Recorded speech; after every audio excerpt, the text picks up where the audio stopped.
LC, waiting for the light over top me to kick in. One of the things I'm glad about when I leave from here is that light set function correctly. All right, so batch numbers, yeah, extremely important. You have to have these things because again, this is a guarantee. What guarantee do you have for your customers? I hate this link so much. There we go. Finally, boom. What guarantee do you have for your customers that your product is actually going to function and work? I'm literally having a conversation with somebody right now in a room that was talking about some screen called a solar screen 3.0, missing a ton of information and specification sheets. I had to go there and break it all down from literally what he's missing out of his test. Can't find anything on YouTube. Can't find anything anywhere on this screen. He's been posting this screen constantly, non-stop, and there's no information on this thing. And this is what I'm telling you about why these batch numbers are important, because you can get anybody to pop up and say, hey, we got a screen that actually works, hit it with a high-end projector, stick it in a dark environment, which he's doing, and say it works. And you stick it in your environment and it doesn't work. There you go. That's why the batch numbers are important, because it cuts down on all that nonsense. Can't go around making stuff up anymore, because you're going to have to back this up in a YouTube live stream before you can ship out an item. This protects the customer, it protects the merchant. It works both ways. Batch numbers have been around for a very long time. Companies use them all the time, so it's nothing new. They've been doing this for a long time. So we have batch numbers on all our products. All our products are tested before they're shipped out. They're tested before they're sold. They're tested before they're shipped out. And when you can do this, this means, bottom line, you can have items come back to you. This gives you a great return policy, because again, if you're dealing with a return policy that's set up that the customer can't return this, and if they say, hey, look, you know, I opened this up, it doesn't work correctly, it doesn't do this, it doesn't do that, you know, and you make statements, well, you can't send it back. You know, I mean, you're basically accusing the customer of basically tampering with something when he or she probably didn't even touch it to begin with. It just doesn't work. That's why these tests are important. You know, we bring out batch numbers, they get furious, they get upset, because you know why? It derails the gravy train. That's what it does. It cuts them off, because now they're going to have to come in and you're going to show testing on a product that you were selling that wasn't even tested to begin with. This can get you in a lot of trouble. This is along the lines of fraud and customer fraud. At the end of the day, that's what it comes into, that field, because you're going to have to basically show the product was tested. You can't get distributorship contracts. You can't go out there and sell. And if you're selling online and someone finds out that your product is not properly tested correctly, you can get in a lot of trouble. Consumer fraud, that's what it's called. You can get in trouble with consumer fraud. And guess what? That carries some jail time. Yes, it does. It's considered fraud. Fraud is 30 years in prison if you basically get caught. This keeps companies in line. So that way, when you buy something, when you go to Best Buy, Walmart, wherever you go at the end of the day, this gives you a 100 reassuring that whatever you're purchasing is supposed to be exactly what it is. And if these laws weren't put in place, you would have a lot of problems. Can you imagine you buying stuff for your car, buying stuff for your home, buying stuff for your kids, even anything down from an inhaler, something like this? If they're not telling the truth on it, this would cause somebody some problems at the end of the day. So that's why testing is extremely important. You have to do this. Whether you like it or not, it has to be done. So we are campaigning and pushing the batch number verifications, and they are needed, especially in screen paints, because what I've seen so far with this range gain nonsense that doesn't even exist at all, period. I mean, I've gone in and done the research. I've tried to search to try to find anything proving the theory of range gain or gain range, it doesn't even exist. It's made up. Products matching house paint, that's another nightmare right there from the door. You buy a product, you get it there, you find out that the walls in your room that are gray do the exact same thing. No test. Black on black test, gray on gray test. These tests have to be done, and all tests should be posted to the website for the consumer to see. Not somewhere embedded and hidden in a YouTube channel where nobody else can see it unless they stumble upon it. Nope. I think it should be posted directly to the site. Now, I find it interesting that we're the ones that are supposed to be called the scammers and the thieves, but we're the ones that are basically laying the foundation for all the rules for this to be done. When other people who claim that they're honest and by the book are the ones that are fighting us on this. They don't want to do it at all, period. Because you can't get on camera, you can't lie anymore, that's why. So, I'm going to make this a thing. I'm literally going to push and make this a thing. I'm going to push with PayPal, any kind of financial institute, any kind of e-commerce platform that is a requirement that you have these tests done. Now, anyone else who feels that this upsets them and ruffles your feathers and you're mad about what I just said, you already outed yourself as a potential scammer. Because why would you have a problem with this? You back your products up 100%. This basically shows that your products do exactly as you claim they do. And on top of that, this is a guarantee for your customers, because customers need a guarantee when it comes to screen paint. They need to know it's going to work. We're going to be posting these all through the website right now. These are all the pictures we just took a few minutes ago. So all this is going to be posted directly to the website.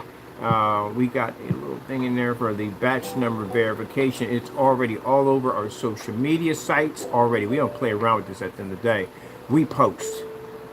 Yeah. 4 o'clock in the morning when everybody else was snoring, I was up getting my work in. So yeah, this is posted everywhere. Posted everywhere. Oh, we got some people get at 4 o'clock in the morning. People get it earlier than me at the end of the day. But you know what I'm talking about. I'm always up early, getting it done. That's what you're supposed to be doing. Getting it done. If you're in this business, you got to be up in the morning, getting it done. So already posted. Those are my customers. They'll be shipping out today. Thank you so much. We appreciate the support. And like I said, you don't have to have the same qualifications that we do. You basically just have your qualifications and you basically test the product out to what it's supposed to be. Not basically making up stuff as you go along, because that range gain nonsense is going to get this guy in a lot of trouble, because again, you can't make those statements. And you can't be making statements that your stuff is rear projection. You don't even have the knowledge to even obtain rear projection technology. Not at all. I can tell, because anyone who knows anything about rear project technology, you would have at least about a good maybe 20-30 paragraphs on basically projector positioning alone. So the fact that you don't know projector positioning, you don't know basically different forms of ambient light rejection technology when it involves in rear projection. You know, lighter screens basically have ability to be able to pull images. We can see them crystal clear from one end to the next. But then you worry about the fact that do they have a ability to be able to land the image if you're pulling at a narrow viewing cone effect. So if you're at a 180-degree viewing cone, exactly from 180, and as you start to travel up, how much of that screen you're going to be able to see as you start to slant. And sometimes the screens that are actually much more clear that you can see through have a hard time picking up on an angle gain. Where darker screens have ability to be able to pick up, because it's in darker screens. It's much easier to land an angle on the screen that dark. But then again, if you're doing darker screens, you got to remember when you're basically pushing an image through, you have to have a clean transfer, which means that you can't have any form of breakdown of the material, like little specks of whatever you put in there, any powder or anything that could cause an imperfection to the surface that would transfer to the opposite side, making the picture completely distorted. I bet you didn't understand a word I just said. And you're like, what the freak did he just say? Yeah, that's what you call basically knowing your stuff.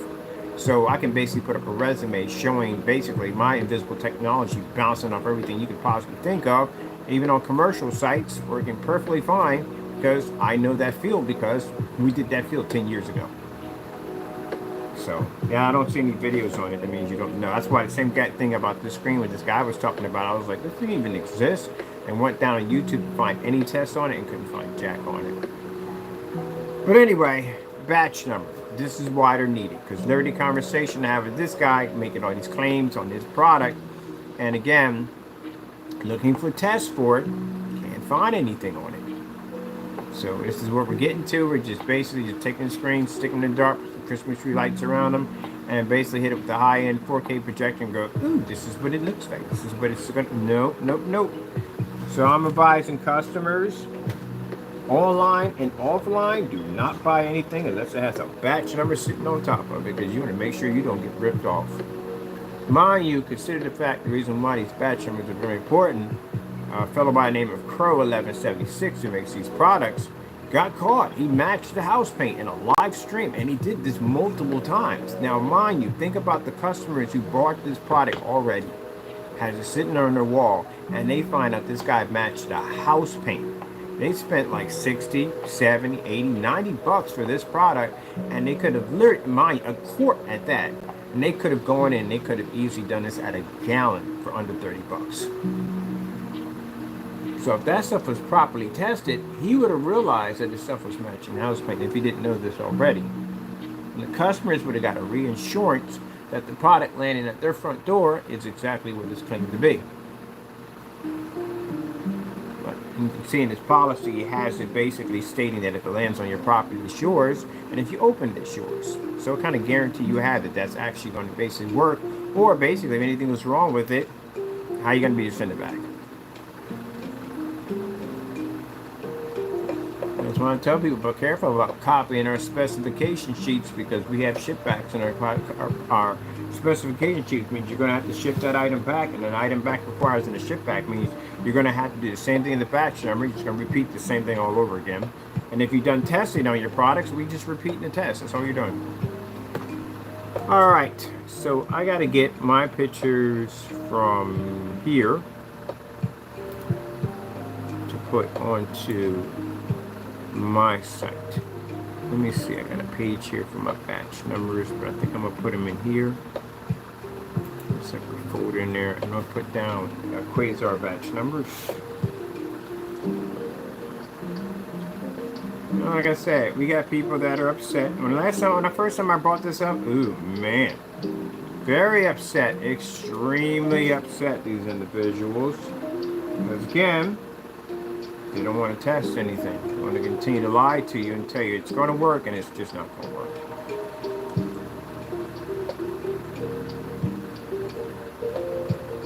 So I think PayPal should have it. If you want to have a claim at the end of the day, you need to provide a batch number. Quasar, let's see, batch numbers.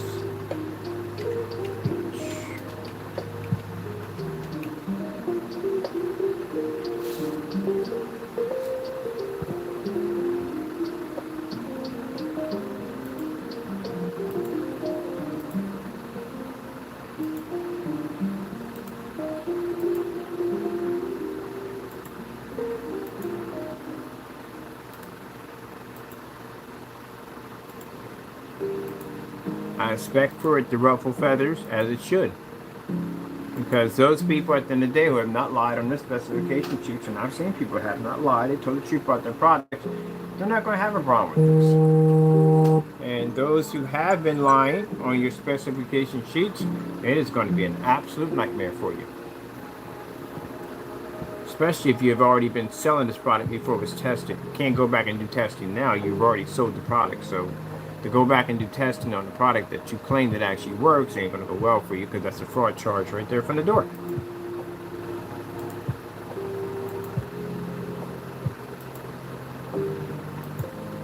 On top of that, we're working on a we're working on a big ounce, a bigger big ounce than the gallon and a half. When we're doing a 2 gallon, actually we're going to do a 2 gallon anyway. 2 gallon, and it's a paint up a screen roughly. We're saying 700, but it's a little bigger than that. We're going to keep it at 700 inches. This is mostly people going to buy this are companies. So companies will come in and buy 2 of those big ounces with no problem. This will allow them to get 2 gallons right from the door.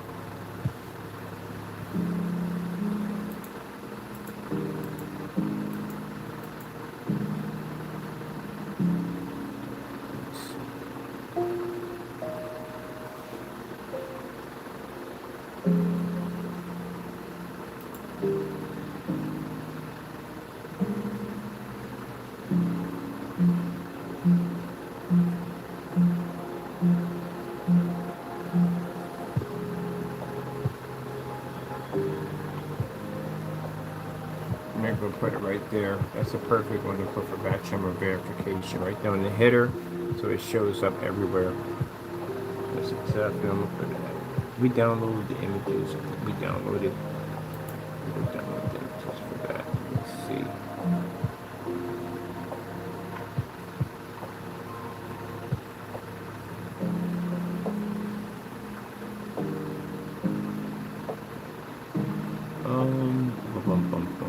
Images.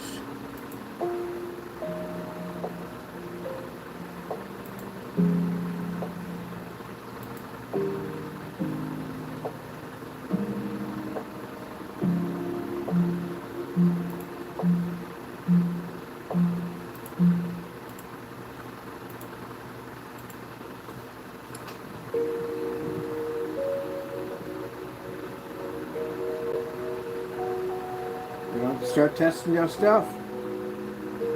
So if you're having a hard time, if you're having some of your stuff, it's going to get even rough for you. These tests are going to be required.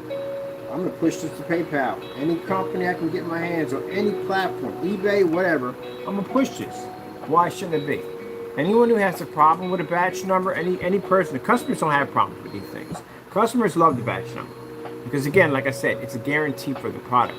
So what guarantee do you have that that product is actually going to work? Well, without that testing, you don't have any guarantee at all.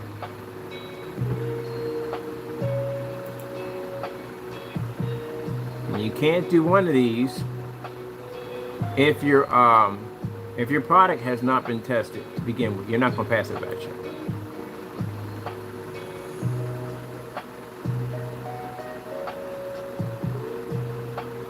One of the requests in the batch number test is you're going to have to put your product against a screen that matches yours, which means you're going to have to put it against gray house paint. We got to put ours against black. No problem. We do these tests all day. You're going to have to do that test. Yep. It's a nasty one, but you should have had these tests done already. You're going to have to do a fully lit environment in these demonstrations, and you're going to be doing a contrast level also too. That means you can't lie about your contrast levels. Well, I see a lot of gray screens lying about their contrast levels, saying they produce 100% black levels, and you know you don't do this. So, with that being said, guess what? That projector you've been using with all those, no, you're going to get rid of that. That's gone. Batch number tests require low entry level projectors to show that you're not using heavy contrast levels to try to manipulate and fool your customers. So that 2 million to 1, bye-bye. Guess what you're going to be using? Something way under that thing at the end of the day, and it'll be at a long throw. You will not be using ultra short throw projectors when you do these tests, because ultra short throws sit too close to the screen, which means at the end of the day the distance throw doesn't even exist. So guess what? Yeah, it's going 2. So now you're going to be sitting back about 8 feet from a screen, 9 feet from a screen, 10 feet from a screen, and you're going to be in a fully lit environment to show exactly where your contrast levels actually lay. Not sitting in a dark environment with a 2 million to 1 projector sitting right on top of a screen saying, oh, this is the contrast level of the screen. Because anybody else that doesn't have a P2 and you're not hitting that contrast, you're going to go back there and say you get a projector that has a 10,001 contrast and you're 8 feet or 9 feet from a screen in a fully lit environment. How is that screen going to look the same way as it did in the video? It's not. It's going to be a completely different screen. So when you do a batch number, you will be in a fully lit environment, because in fully lit environments, colors wash out, screens wash out, they don't function well. You're going to have to show that. That's what you call being honest with your customers, so they can see the results of what the screen's really going to look like in a high stressful environment. But you can say at the end of the day that this is the reason why we don't use it in a fully lit environment. This is why it's not ambient light rejection, because it doesn't function in these environments. It's best used in an ambient light controlled environment. That's what you say. You don't go on camera and open up windows and doors and give off the illusion that your screen has the ability to be able to absorb light and pick up contrast levels, knowing that this is false. You don't do that. That's what we call a smoke and mirror effect. So when you do a batch number, you will be in a fully lit environment. The best way to test contrast at 100% is in fully lit environments. And I'm not talking about no Christmas tree lights behind the screen, no lights behind the bottom. All corners should be seen. The exact same way we do ours in environments, yours is going to have to be in the same thing. And I'm talking about everybody. And not just one person, everybody. But just a person who does do that on a regular by doing screens in these dark environments and claiming that he's doing something. No. But from what I've seen from that customer whose screen who washed out, that's the reason why batch numbers need to be required. Because that guy took the time to pay for that product and paint that to his wall to end up with those poor results. That's why you have to do demonstrations in fully lit environments, because they react differently in fully lit environments. They wash out. So this will cut down on all that nonsense. No more lying on those specification sheets. And if you sit there and tell the customer you don't need to be able to do a batch number, if any person tells you don't need to have one of these symbols and don't need to do that batch number verification, don't buy from them, because they just told you their stuff don't work.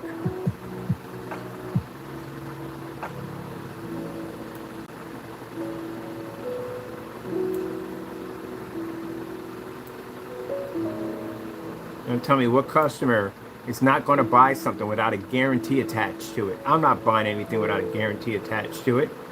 I find the same people who will get upset if someone does that to them, but they'll do it to other people.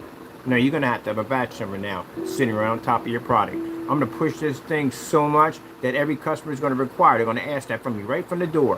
Do you have a batch number on your product? Because I need to know what I'm buying is guaranteed. They're going to ask that from the door. How am I guaranteed this is going to work? Just like when I had a customer contact us, when the orders we have over there asked us, how do I know this stuff is not going to match black paint? That's why we do those tests. And what did I say to him? Oh, just scroll down under the marketplace and you'll see our tests right there. Those tests need to be posted directly to the website so the customer can see this.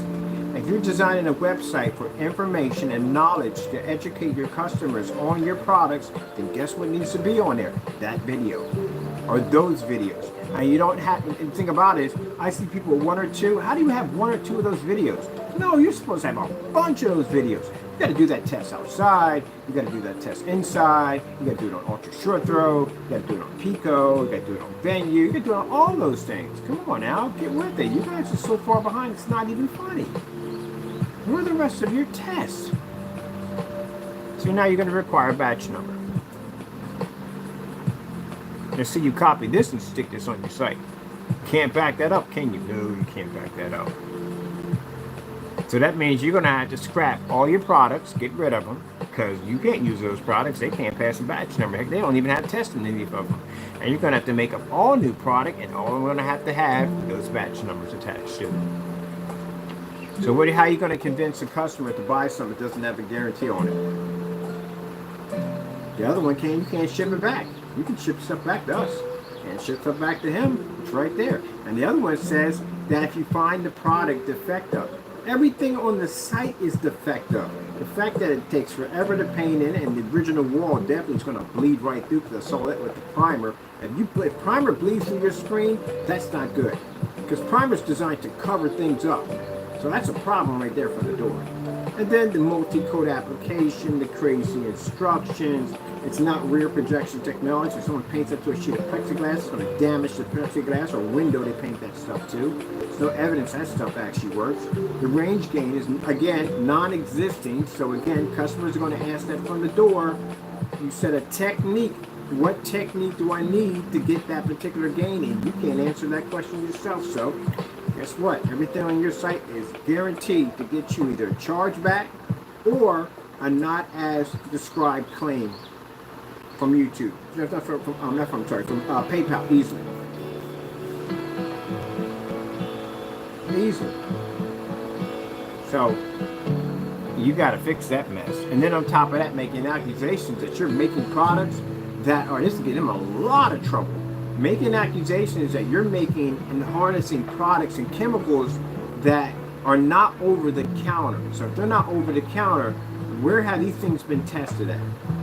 Do you have any safety material data sheets? You have any proof that you have any license and zoning showing that you have the ability and facility to be able to operate these certain kind of chemicals? And keep in mind, that's $60. Are you kidding me? Half these chemicals cost way more than $60. And you got environmentalists on your property because you live out in the middle of nowhere. So again, if you're operating chemicals out there and this can pretty much cause harm to the ecosystem, you're looking at Homeland Security popping up on your front lawn. You can't be making those kind of statements like that. That'll get you in a lot of trouble. So they're going to ask you when they get you in court in front of a panel, exactly what do you mean by you have products that you're making that are not over the counter? So where's the safety material data sheets on this stuff? And then you're shipping it to the United States Postal Service, which is another set of government agencies that are going to be involved because now you have a hazardous material that's untested, doesn't have any specification sheets on it, doesn't know exactly what it really is, and it's being shipped to the United States Postal Service, which can be a hazard. How do you know when those cans might implode? One of them might explode. It could be heat. It could be cold. It could be something, a proper imbalance of chemicals that go on in there that can cause a disruption.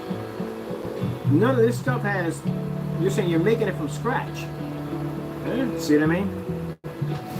And that's a worry for the customer too on top of that, because even they don't even know what they're getting in the mail because it's not even properly tested. let's put it this way, people. This stuff is over the counter. It is. It's over the counter. Like the scenario I tell you about the two women on a nice little bake-off on a Sunday morning. They both buy their ingredients from the town supermarket down the street. Both of them. Betty and Wilma. Let's put them two names in there. And they buy the same ingredients, but the only difference is Wilma's got something special she puts into her cake mix, and she wins every single time, and Betty just can't figure it out. We buy it from the same store. How is her cake far better than mine? Because she put something different in it. That's the thing about it. It's called build a better mousetrap. That's the whole theory. Same products have been around for centuries. People just basically just figure a way just to engineer and just make them better. Every once in a while you get somebody to come out with something new that's never been done before, but other than that, it's the same scenario. I probably get my stuff from most people where they get their stuff from, but we figured out something in that product that we could do to it that you can't even figure out. That the company itself doesn't even know. It's a lot of stuff get made. Everybody buys eggs, flour, sugar from the same place, but some people know how to make cookies that taste like no other. Like Famous Amos, a guy in his kitchen who came up with these cookies that basically didn't taste like everybody else because they were absolutely freaking amazing. Duncan Hines is another one too. So you buy everything from over the counter. That's where you get it from. Unless you're basically making it all from scratch. I mean, literally making it all from scratch. I'm not talking about making a cake literally from scratch, from an instant cake. I'm talking about literally making it all from scratch. So you're making your flour from scratch. So you're growing out there all that wheat out there, and you're harvesting all that, and you're grinding it all. No, you ain't doing all that. All right, let's put this in here so we get this set up. This is going to come up on the header. So we want it there so it pops up on every single page. There we go. We got the big ounce. The big ounce, which we don't need the big ounce there anymore, do we? No, but everybody knows about the big ounce. The big ounce. So, let me see. I'm going to take you out. You don't need you there anymore. I'm just going to place you together here for the batch number.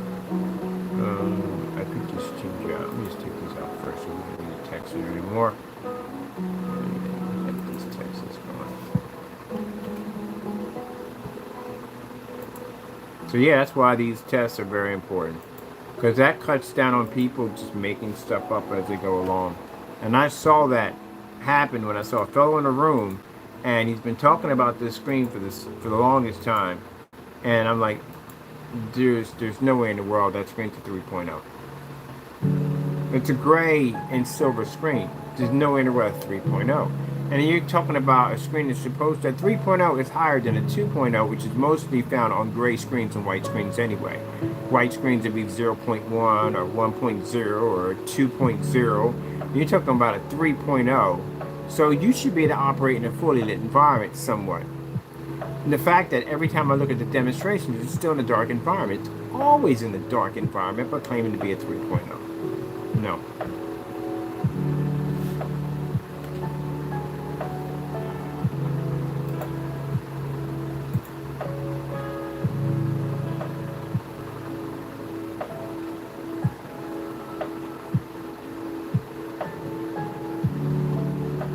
You see what I'm talking about by making games up and having no proof to support that they actually exist. You have to support the theory that it exists. If you can't support the theory, it does exist, and it's considered to be a lie. I'm gonna put that one right there instead. I'm gonna take this one down. We don't need this one. Look at that. I'll bring this one up. I'll shrink this a little bit.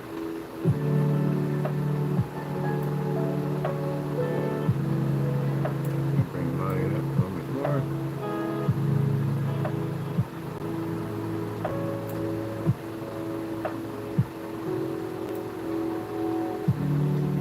And you know, somehow they'll figure out the way to say, oh, he's just doing this because he's angry. Literally, they would say something that dumb. I've literally have heard dumb. No, we do this because we back our stuff up. That's why. Because unlike you guys, I don't plan to be sitting out there looking like a freaking idiot. I've been on site before, multiple times. There's no way in the world I'm going to be out there on a product that I don't know at the end of the day. No. It ain't going to happen. I go to forum sites just about every day. There's no way in the world I'm going to sit there and stutter because I don't know what the heck I'm talking about. I think the other one was better. Yeah, it was bad. I don't like this one. I'm gonna take this one out and put the other one instead. Then I'm gonna change the image on. Get rid of this image. I'll put that one back here instead. Should have had that one. Was much better. You should know your stuff. I don't know why you don't know your stuff, and I don't know why. I don't know why. But you should know. So for the customers, like I said, batch numbers are very important because it guarantees that the product works. Customers get to see the product tested before it's sold. And I got to be at the post office soon, so that's why we're discussing this, because I'll be pretty soon out the door, get my customers taken care of and get them all done.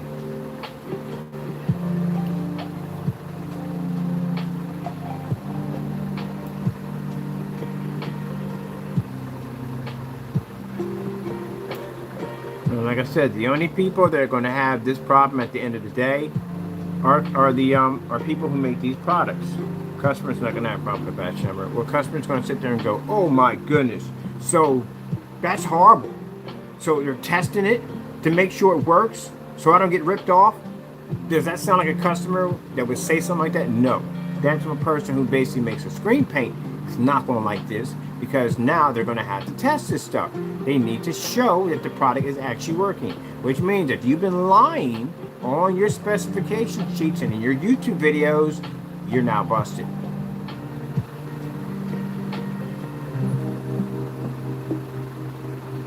They don't like the fact that we arm the customers with this information. That's why they hate my channel, because I come on my channel and I explain to customers everything they need to know to help them know. When you're buying screen paint, you need to know what to ask for. And they'll sit there and say, oh, but that's not true. He doesn't know what he's talking about. He's just not nobody. People at the end of the day, we got cancellations on them, so their products don't work. If their products did work, we wouldn't have cancellations on them. It is what it is. You could sit there from sun up to sundown and sit there and argue and say, which is them at the end of the day, oh, he doesn't know what he's talking about. Then do me a favor. Beat one of my demonstrations. As a matter of fact, beat 10 of them. I put so many different challenges on my stuff. It's not even funny. At least beat 10 of them. At least. Can't do that, can you? No. Because you have to come out in the light and your screens don't work out there. Do something at the end of the day. I beat at least 10 of them. I got challenges up there. I got the 1100 Lumen challenge. It's been sitting up there for 5 years. It's still there. I got a challenge we put on the Quasar to see if the screens can actually pull a 100% contrast level in fully lit environments. That's still there. It hasn't been challenged yet. And first things first, if a customer, and any customer, you ask anybody to have a batch number, if they even start off by saying, well, that person, no, that's a red flag right there. That's a red flag. Because why are you basically getting upset for the fact that the customer is asking for a guarantee? That, who in their right mind is going to get upset over that? Again, so that's the first red flag. If you have to basically slander us because we're requesting these tests to be done, batch numbers, and the customers, if you hear them say at the end of the day, well, that person, this, and they don't, he's just saying, no. That's making up an excuse to try to make us look bad so you don't have to do the test. You have to do it either way. Doesn't make a difference. And you can see it's broadcasted all over Facebook. It's going to be broadcast all over Instagram, any media site we're going to be at. We're going to be requesting that these tests must be a requirement and have to be done. Every single forum site I'm going to be jumping into. I got other people that are basically spreading the same thing I'm spreading at the same time. So I want the customers to be fully educated that when they come in to buy screen paint, that they need to ask, the first thing you need to ask, is it batch number guaranteed? That's what you need to do as a consumer.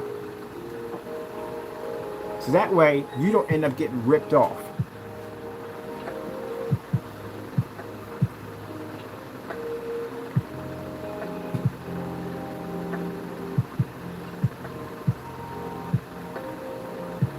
And if they're mad about it and they don't like it, then that tells you right from the door. If they're on their YouTube channel complaining and crying about it, then you already know they just exposed themselves. Anybody can back up their products. It's not going to basically rant about it. They're just going to do the batch number and be done with it. That's what they're going to do. That's all. But if you've been lying about your product, saying that you're pulling up these images in fully lit environments, And your product versus you're going to have to be literally in a fully lit environment, especially to show off contrast levels. You're going to have to do that. If you notice when I do my demonstrations, we constantly show off white levels all the time. Constantly show them off. And we do this in fully lit environments, which is unheard of for black screens, because black screens are supposed to be in darker environments in order for them to maintain a high white level. And we do this outside at 1,000 lumens. So again, if we can do that with no problem, there shouldn't be any problem at the end of the day for you to do it.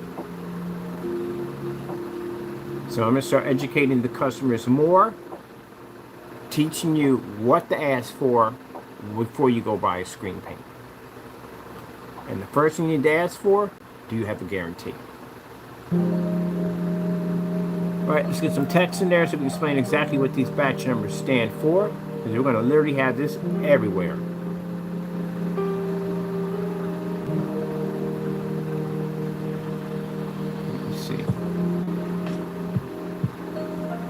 I need to go to text. Text. Here we go.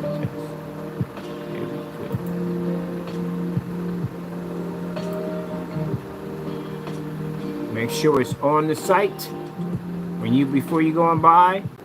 If there's no email them. Let them know. Hey, look, I want my product to be batch number tested. I want my product tested before it ships out.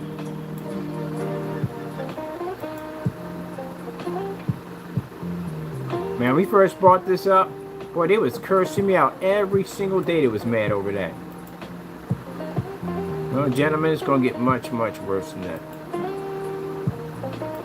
Because you know I can't paint stuff, man. I can't paint stuff to death. It's going to be everywhere. It's going to be on all our labels, everything. Those badges are going to show up on everything. And customers are going to get used to seeing it, and they're going to expect you to do it. That's the reason why they don't like our demonstrations, because customers come and say, hey, look, Mr. Bird's outside on a 180-inch screen watching Star Wars. How come you guys aren't doing that? And that's what bugs them. Well, his products are fake. He's using special camera equipment to make his product look. That's what they said to Nick, because they don't want to do it themselves. Only problem you have with that, gentlemen, I'm on site, so everybody else sees it too. Oops, I was saying that for a minute. Sir, no excuses there. None at all. So, you run out of excuses for the customers. It's time to roll up your sleeves and get to work. No more excuses. I might even put a little section on my site so customers can come in if they want to read through it, and it gives you an education basically on what you need to ask for when you're buying screen paint. Because what they want at the end of the day, they want somebody, the perfect customer for them is somebody who doesn't know anything, not going to ask a lot of questions, and they can manipulate and lie to them. That's what they want. But if that customer goes in there and says, hey, like me, when I go in and buy something from them, why do you think they give me back my money at the end of the day? They already know what kind of person I am. I ask them all the questions they ask them, and that stuff basically tests to give. And what's it? Does it pick up on ultra short throw? If it does, it's to pick up on narrow viewing comb effect. You have distance strokes, so how far can I have the projector back before the image starts to deteriorate? So can I do this at 1,000 lumens? Because 1,000 lumens are going to leave the jack and travel 25 feet across a room that's filled with light to hit a screen on the other end. Yeah, it's a whole different complex of a demonstration right there. If you're outside, is your product actually weatherproof? Like, you have proof of this stuff being in snow, hostile weather, showing this screen is not going to crack or peel. How many years has it been out there? To have an official weatherproof screen, it has to be outside for a year. They don't have that. We do. Because we had those screens. I've been in that property for 4 years. So those screens sat up there for quite some time. Yeah, you got to have all that information. Can't just say it's weatherproof. Anything can happen. Cold weather popping, your screen can just crack and break up, become brittle. Heat could hit it, screen could fade, could wash out. Anything can go wrong out there. So you have to have at least 1 year to say that. That's what I'm talking to the guy right now. He says this stuff is weatherproof. I got to see this. You showing any proof of this product being out there for 1 year? Yep. Let me see. We have it. Let me put this right here for right now because I want to tuck in there so it doesn't disappear. And we have this on the site right here.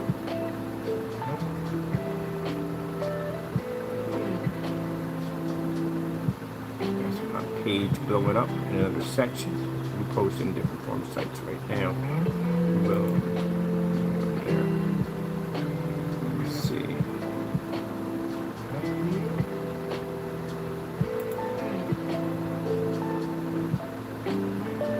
That's the video players. That is recording demonstrations. It should be up top where the bachelors are. Let's see. There we go.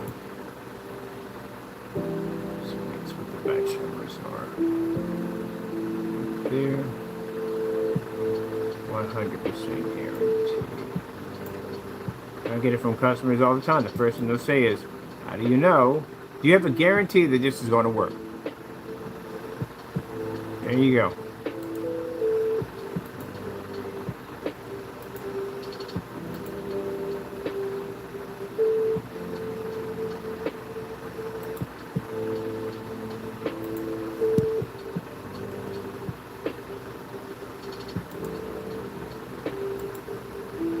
So the screen called the Solar Screen 3.0 came into a room ranting. That was the last thing we should have did. Please don't do those things, please.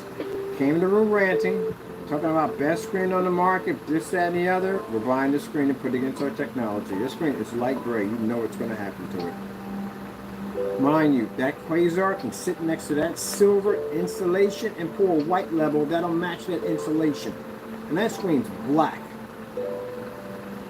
So it's going to be able to blend its white levels with no problem. When it comes to color and contrast, that screen's going to get ripped up. And then from what I've seen in the demonstrations, it sits in the dark a lot. So it's not going to survive in any well-lit environment we're going to be sitting in. So, yep. Okay. You're going to challenge the mother of all screens. You got to expect what's going to happen.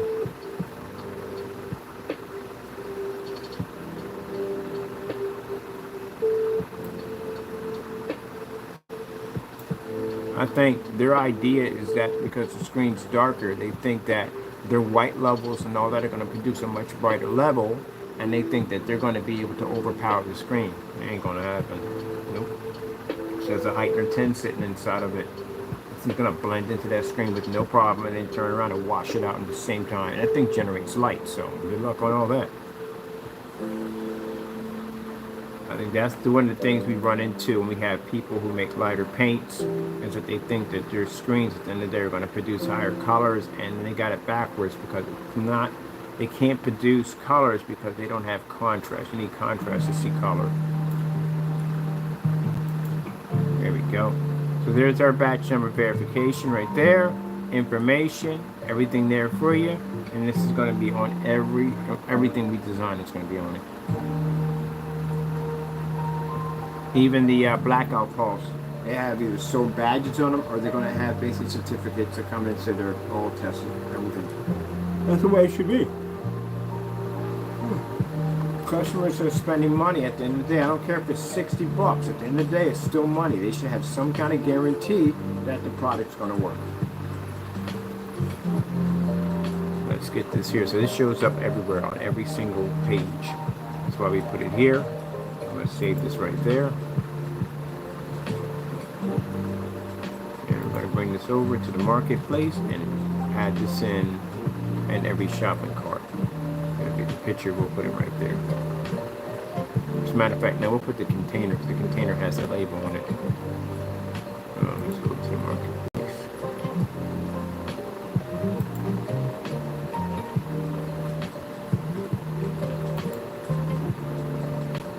Yeah, I get tired of this nonsense, man. Like I said, the knockoff projectors, I told y'all there was going to be a time that they're going to make their own physical screens. I told you this was coming. And sure enough, what happened? Valve popped up with their own screen. IWA popped up with their own screen. It's a light gray screen. That's all it is. You just literally bought a light gray screen. Probably the same thing with house paint. That's it. Pretty much. Spent $800. And some people spent more than that for a light gray screen. I don't know what the heck Valve was thinking. That projector has a 3,000 to 1 contrast. How do you know 3,000 to 1 contrast on a projector that's supposed to be a newer model? projectors behind me got 3001. You're like 2010, 2011, 2012 models. That's what 3001 was in all its glory. But you don't put that on a projector today. That's just crap. And then you make the screen light gray. Yeah, good luck in getting that one to work out well. At least if you have a 10,000 or 20,000 to 1 contrast, I mean, even though it don't do much, but still at least it's something.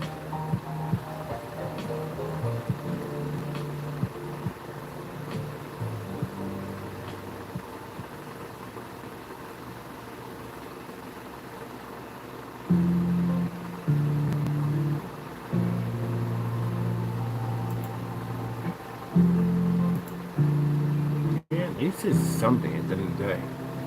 But sheesh. I saw that, I was like, you got to be kidding me. Like, really? We're going with this? That's no contrast at all.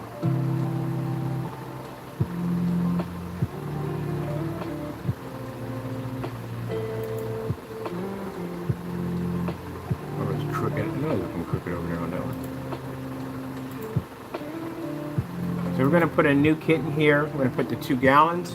So the big ounce is going to have his own separate section because we're going to be making bigger ones than that.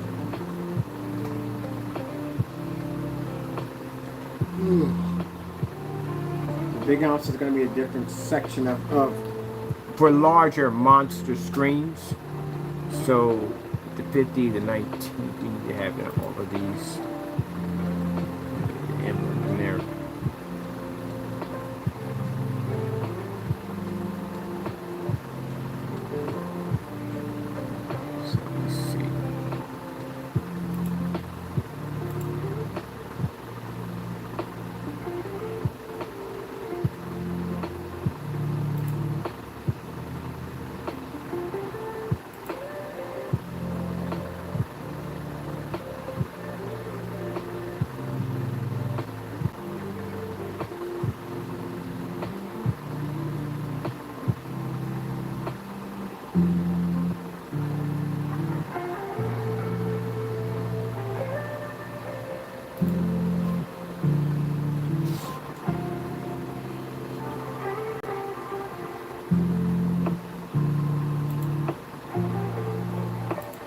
Batch number guarantee.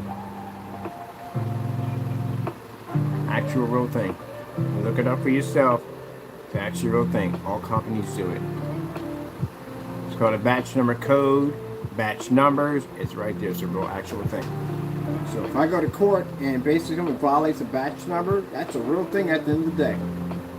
And yeah, those things are made in 5-gallon containers. So if one goes bad, they all go bad. And that thing's been tested. It's virtually impossible to get around one of those things. That means you can't cheat my company. Virtually impossible to get around it. How are you going to do it? Screens show that they're tested before they're sold. So we got test demonstrations on the product.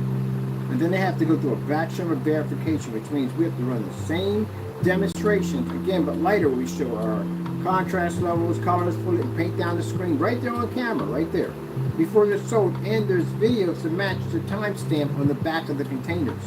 Then we can request a ship back for the item. Come back here, we can repeat the batch number again. So how are you going to beat one of those? You can't. So for scammers at the end of the day who feel that they're going to basically tarnish the name of that product over there, it's a $1 million penalty if you hit one of those things.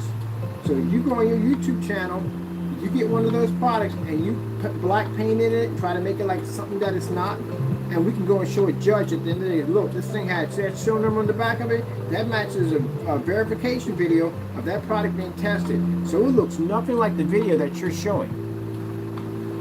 You can't beat that case at all, period. That came out of a 5-gallon. So you made up a 5-gallon container. They all would have came up looking black like that, which would have been would have been impossible. But if that's the case, they wouldn't have passed the batch number verification test. When they first were shipped out, it wouldn't have happened. Guess what? You owe me $1 million. So it's impossible to get around one. That's why companies have them in there. All your products, cell phones, everything has these batch numbers in them. Sometimes these little codes they have, yeah, there are no batch numbers right there. All that stuff, all batch numbers.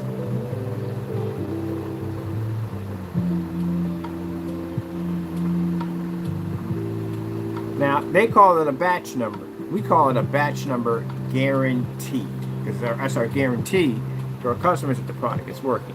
But yeah, they have batch numbers. Everybody's got batch numbers, batch numbers, batch numbers, batch numbers, batch numbers, batch numbers, batch numbers. Get the batch numbers. The batch number, bam. And the only people we have that don't buy it is the people that we know they're going to do something wrong with it. Because now they can't do anything with it because they don't have $1 million laying around. And they know they're not going to win the lawsuit. Not going to happen. The attorney won't even take your case if there's a batch number sitting on top of it because it's proof showing the product worked. If it came up exactly as dark as it did in your video, there's no way in the world. And if you try to use the excuse that we're using special equipment on it, you're going to have to prove this in court. It's called hearsay if you don't. So anything you make up out of your head saying, well, you're using so-and-so, do you have any evidence that this is actually existing? Do you have proof of this? And if you don't have proof showing that it's definitely not existing, it's called hearsay and they strike it off the record. Can't say anything unless you can back it up because it's called hearsay. And then I can turn around and I can sue you for that because it means if I show proof that you have made this statement multiple times on camera about our products, I can sue you for it right there. See, that's why you want to mess around in the courtroom. Because again, at the end of the day, if you don't know what you're doing in there, you can get your Glock clean. So that's why I said for some people, if your intentions are to try to make the product look bad, I'll just see you in court. That's all to it.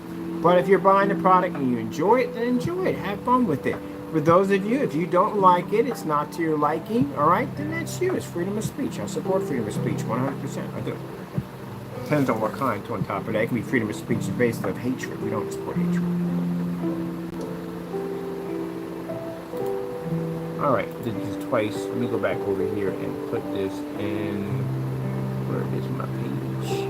My page. Batch number guarantee. Bam.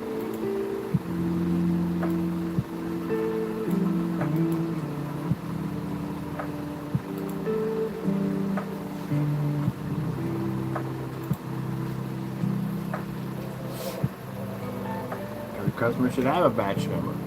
And that's why I said people are selling eBay. You should definitely have one of these. Definitely have one of these.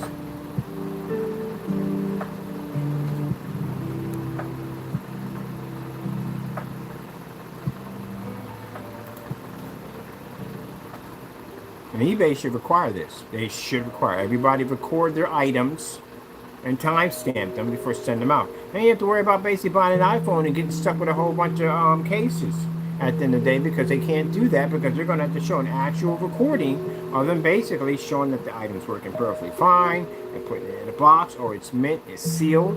They have to show all that.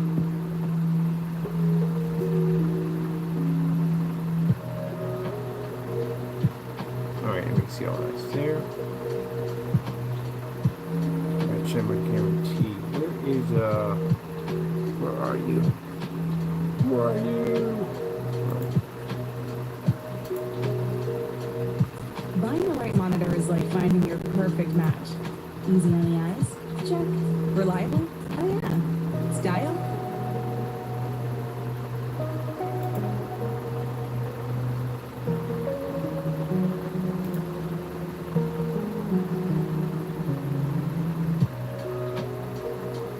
Oh, let me get it live. Live with my batch number. Here we go. My batch number.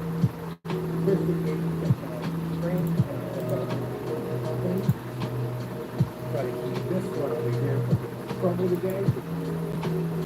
All right. Let's see.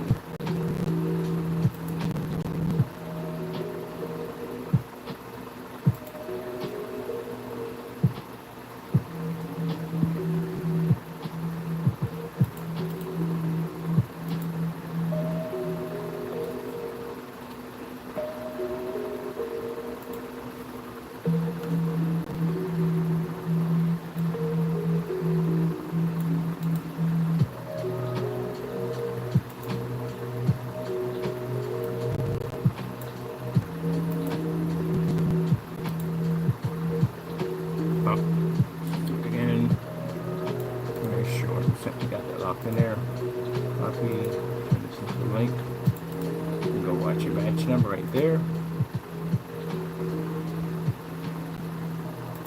Bam, we got your link already put in there. Now let's see if we hit that 8,000 mark again, because we've been hitting this thing lately. Let me get a copy of this first. Oh, be nice, be nice. There we go. Copy that, so we put it on all the other sites. Oh yes, we hit 8,000. You scare me in here, man. I got 8,000. I'd be going over on this thing.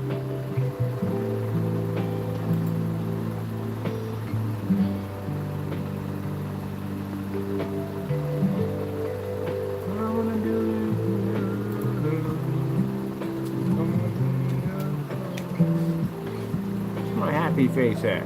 Where's my happy face for my lord? I can see my happy face in there. I think I didn't see it in the other one. Gee, what is it? Go back here and find my happy face. Let me see. Oh, no. Oh, I want it. Oh. Let's see. There we go. That batch number in there.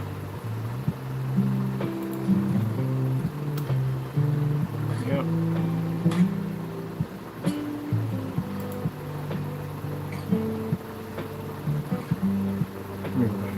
My happy faces in there, if it's in there correctly.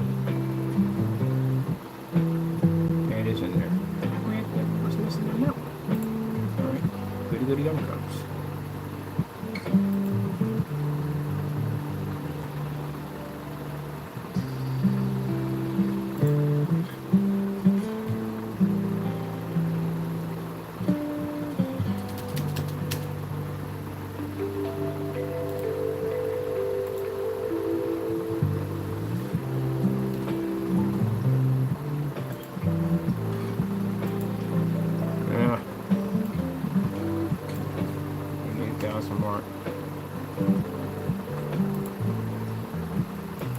Sheesh.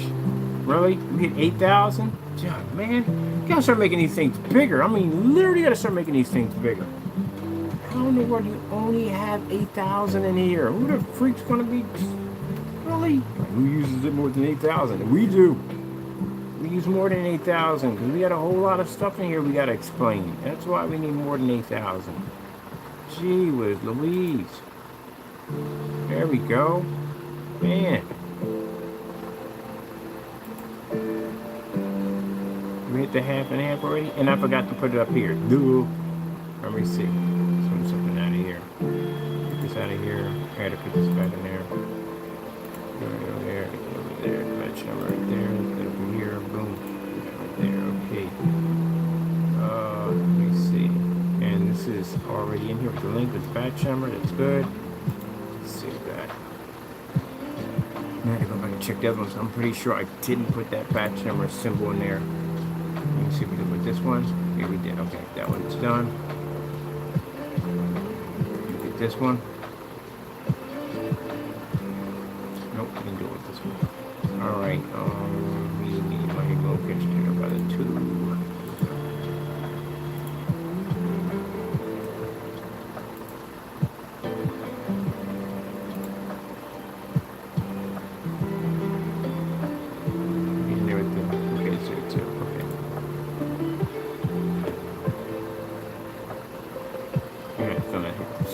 I really got a feeling. 64 and 64, it's 32 and 32. There's right there, it's right there. Okay, 32 and 32 is finished. Alright, so we should add 92. 992 ounces.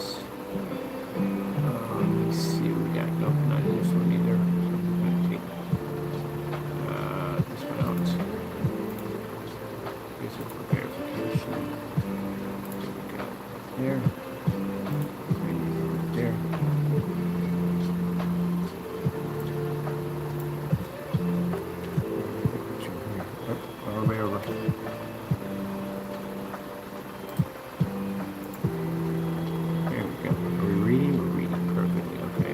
Save it.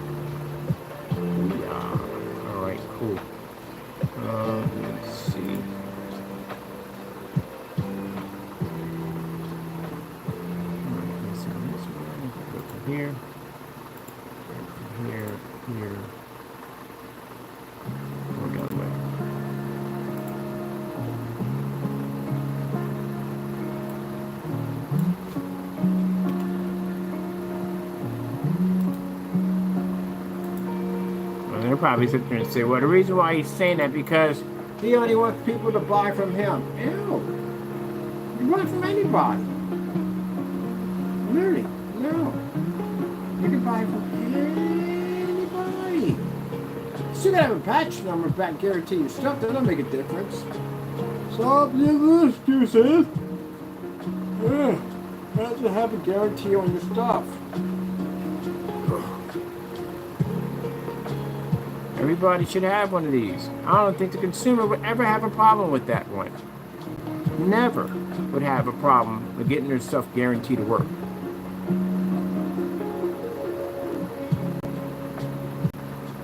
Many times if you bought something that didn't work right, you got to sit there and think, did they test this out? The same thing like the Xbox 360 when the red ring of death. I done bought so many things it wasn't even funny on how many things I bought.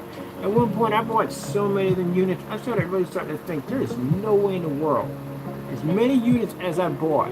And I'm talking about different class models. I had the Halo edition, I had the Resident Evil, which was all red, that came with the terabyte hard drive space, and so did the Halo version came with it.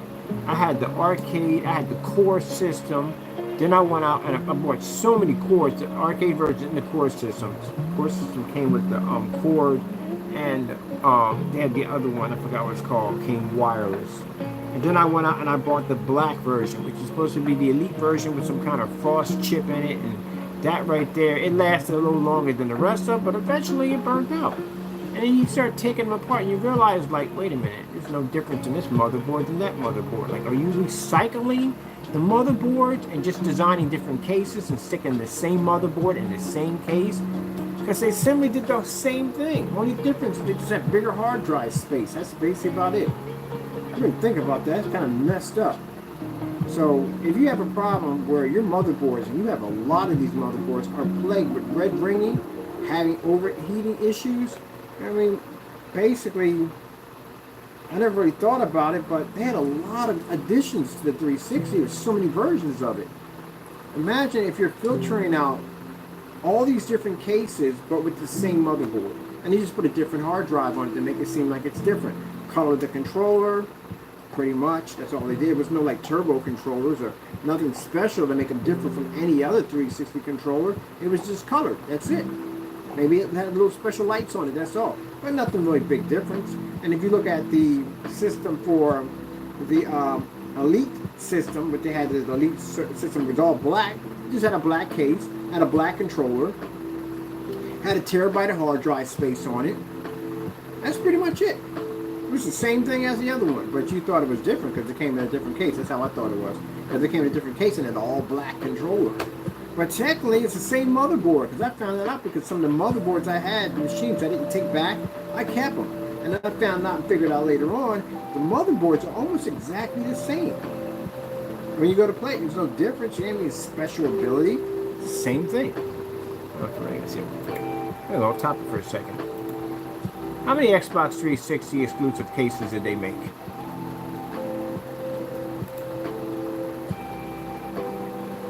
Xbox 360. Yeah, people are doing crazy stuff like this, putting giant fans on them. These are just for overheating. And so like, once you just give it up. Not when you got an Xbox Live family on there, you won't. I was doing Gears just about every single day. Yeah, that's the Elite. Let me see.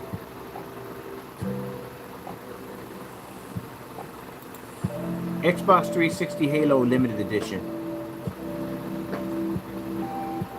This one was green. There it is right there. Had that one right there. Yeah, burnt out. Xbox 360 Gears of War Edition. Had that one too. Guess what that one did? It burnt out.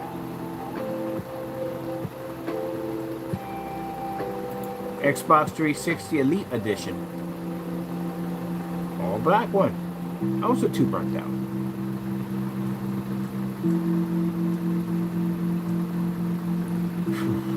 Yeah, I went through a lot of those suckers. A lot of them. And they just kept burning out. Alright, let me see. I would have loved to watch that thing. I wonder if the beta testers pick up. Did the beta testers burn? They burn out the beta testers? See, that's why I would love to have a live stream of this stuff really being worked on. But that'd give me some, like, I would love to see that. I think anybody would love to see a live stream of their stuff that they're buying being worked on.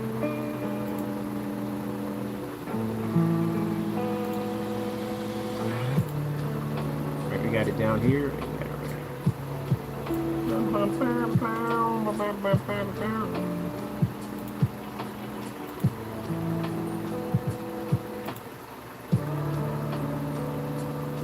Oh, it's too late for that, Johnny. Should have had that tested already. Alright, that's all there. Click into the links there. Okay, that's cool. I'll put my new big kit in there. Giant big kit. Let's see where's the big kit. 92. That's got the popcorn machine. Where's the other one? The big ounce. There's the big ounce right there.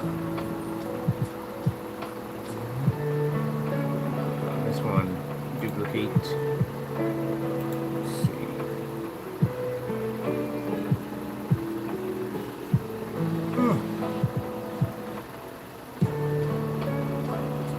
This one's going to be 256 ounces, which is the equivalent of 2 gallons. So 256.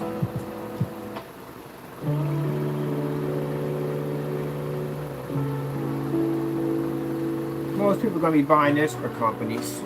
We're usually buying that much paint. I couldn't imagine a customer buying that much. It's a lot of paint.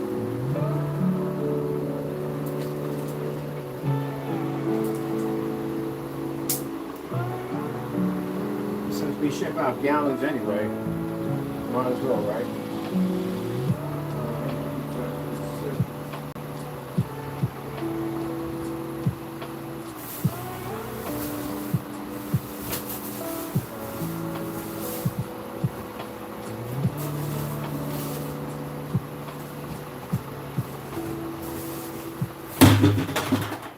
Okay. Stuff over.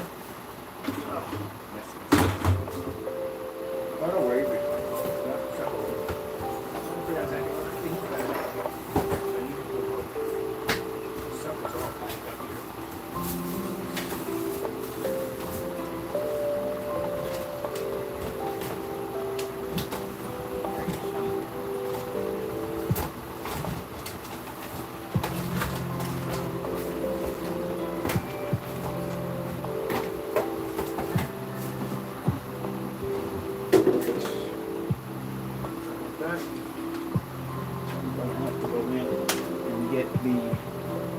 Tape and everything. I gotta buy more tape, and I gotta use the heat gun to heat up my packages over there and get them ready.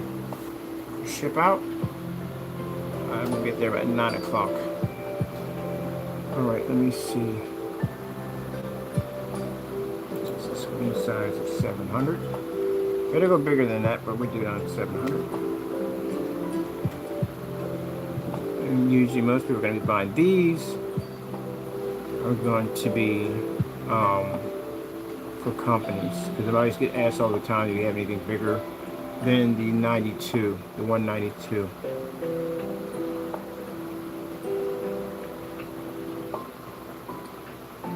And if you watch, for those that asked about the spray on demonstration, actually we did a spray on demonstration. We did the whatchamacallit, the batch number. And as you see, very easy to do. Dries in no time at all. That's why drying has to be done. You have to see that. You can't basically go and edit that and go, oh, it's dry. We don't know how long that thing took to dry to begin with. And then on top of that, anything could happen in the drying process. And then some people add extra stuff into it, like saying that you have to wait for the screen to level out. I have no idea what that means to this day. I have never ever seen that ever happen anytime with any form of screen paint. Something we tested. No. What do you? I don't even get that one. Like, what are you talking about? Level out. That doesn't make any sense at all whatsoever. That's the dumbest thing I've ever heard in my entire life. Level out. What do you? If it levels out, how would you even know the difference if it leveled out? Sheesh. It doesn't show any difference if it leveled out. Doesn't make any sense. What are you doing? Unless you're filling cement. If you're doing cement blocks or something, I can see about something you're just seeing if it levels out. You know what I mean? Because you want to make sure the sidewalk is on a slant. I can see that right there. But on paint. Right, it was like an alter. It's gonna make your screen so you have to keystone it every time you turn around. Like, is the screen gonna dry on a slant, or if you hit it with a projector, it automatically just slants? See, people who make those statements, you know, we got a way of testing that theory, right? So if your screen doesn't level out, what does that mean? Does it mean it actually slants a little bit? So it's one part of it rises and the other one points down like a hill? Like, how would that even work? So basically, if we paint your screen in and I hit it with a projector, and basically if the image slants downward, that just didn't make any sense. It's gonna try even anyway. I've never even heard that with a wall. Like, you gotta make sure that you paint your wall, wait a couple minutes for it to level out. It doesn't make any sense. Now, if it was a really thick, dense product, I could see about that, because it's a really dense, thick product. It's gonna have layers, it's gonna be thicker. Of course, you're gonna make sure it's gonna level out nicely. That's like working with cement. But I don't see that with a paint. That's just making stuff up. That's just hoo-ha. I used to watch people put that stuff in their form sites to try to make this stuff seem really complicated, so it's more to it than what it is. Yeah. Like, if you look up what aspirin is actually called, I'm not sure it turns out just calls it aspirin. That's what's on this one. It's something weird. Anyway. Yes, people adding extra stuff in there. Extra stuff that's not even needed to make it sound complicated. Leveling out. Think about that. Waiting for paint to level out.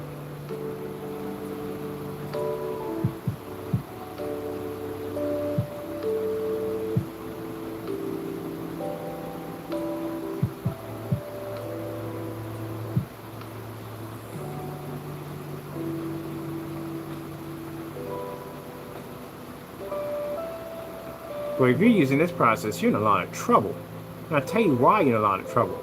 Let's see. The time it takes for a paint to level out depends on the type of paint and others, which is a more thicker base paint. I can see about that.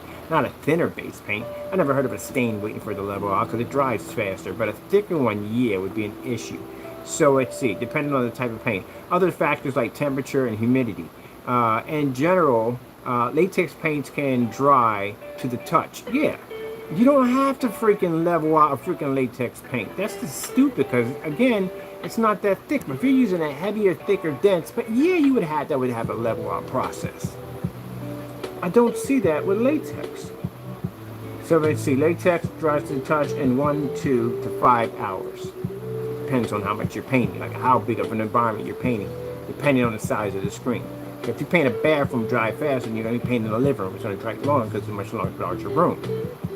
So let's see, while oil-based paints can take up to 24 hours, yeah, because they take forever to dry. They do. So yeah, let's see, paint. However, it can take a day for paint to dry, enough for a second coat, and a week before it dries enough. No, we never had that issue because I've already had screens that I painted at 250. We painted that screen, dried it within an hour, and hung it up and used it. So we don't have that issue. But anyway, regular paint wouldn't have that issue at all to begin with. As many rooms as I painted, no, we never had to sit there and wait like 24 hours or a day for the screen for it to dry. No. That's why some of the screens have a fast process for drying.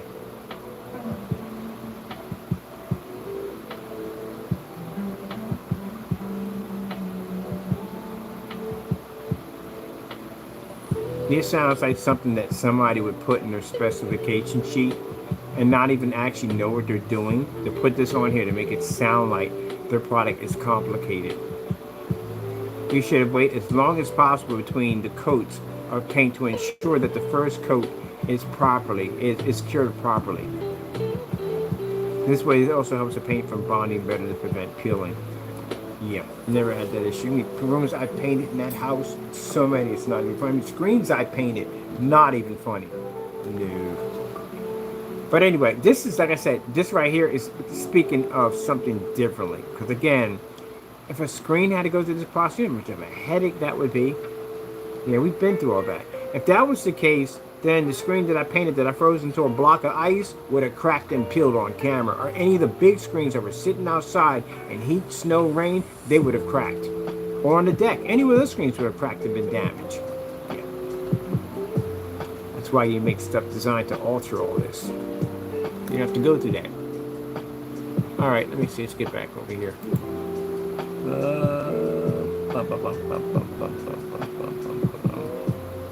What are we putting over here in this section?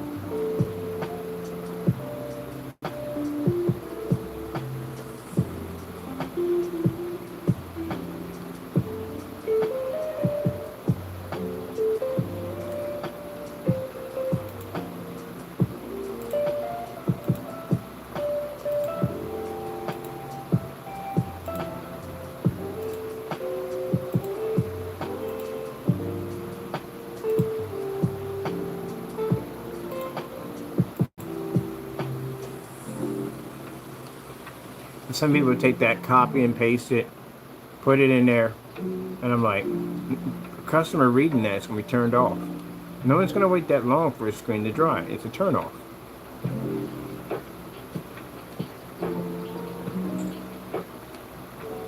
I've seen some as worse as 6 months to cure. Who the freak's going to wait that long for a screen to dry?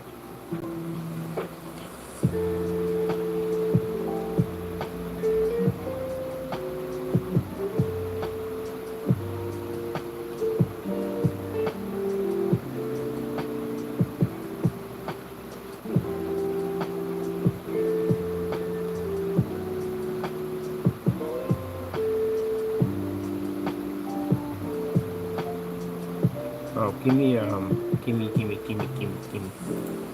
right here. Definitely need that one.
Find this boring?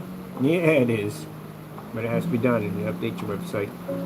And we added a new 2 gallons to it because, again, it's requested. Companies need the 2 gallons. The 2 gallons. The 256.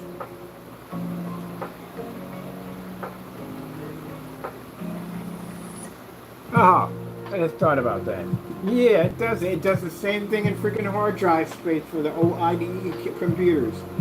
64, 128, 256, 512 gig. Or no, 1024. 1024. Maybe 1024. 1024, yeah. When you start doing like the old 270 Intel boards, those are the old ones, man. These are the ATT boards. They had the PCI slots on them. No, you can mod daylights out of those things at the end of the day. Really can. But anyway, yeah, they have the DIMM slots on them. And they break it down that they have it at 64. It'd be 64, 128. And they break it down by 2s, 512s. And then you get that 1024. People had 1024. That was a whopping lot of freaking RAM. Like, oh my goodness, a whopping 1024. Insane. Who even uses 1024? 8-bit graphic cards. Whopping 8-bit graphic card. Insanity. Who the freak has an 8-bit graphic card? Yeah. remember having one of them 8-bit graphic cards.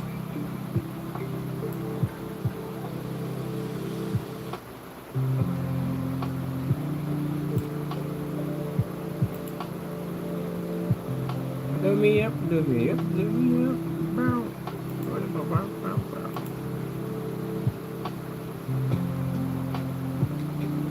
That's our weather today. I think I'm just gonna go in the park and chill. I'm done with everything else, man. I got all my stuff done, man. I told you, last couple of days, I had to sit in and update both sites, and then to move it, to get everything packed up to get ready for the new place. If there's other place I was back and forth in the offices that I want to look at.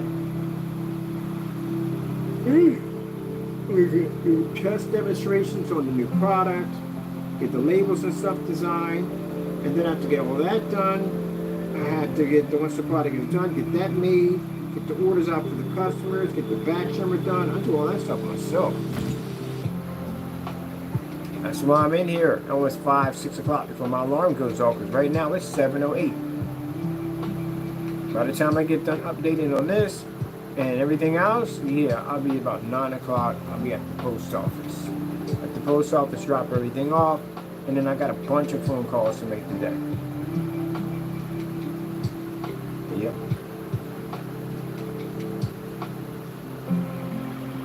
What they do?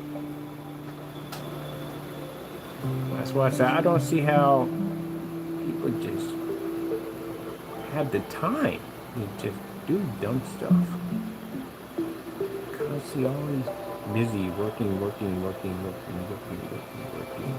And then once we get the other site done at GoDaddy, which is going to be at the end of the year, then these sites are going to be changing. They're going to have the name of the other company. It's going to be a little similar different because you can't have the domain names too alike.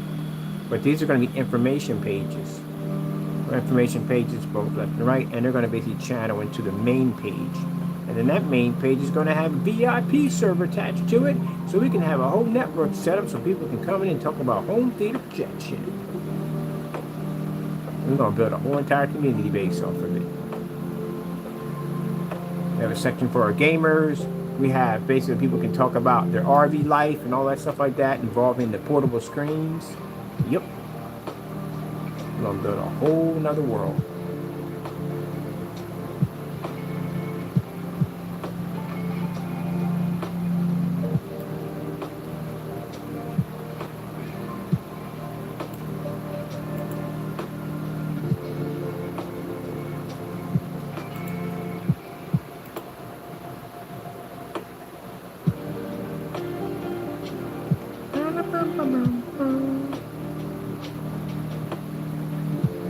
Yesterday, didn't get a chance to come back on the daily walk and talk because, what was that?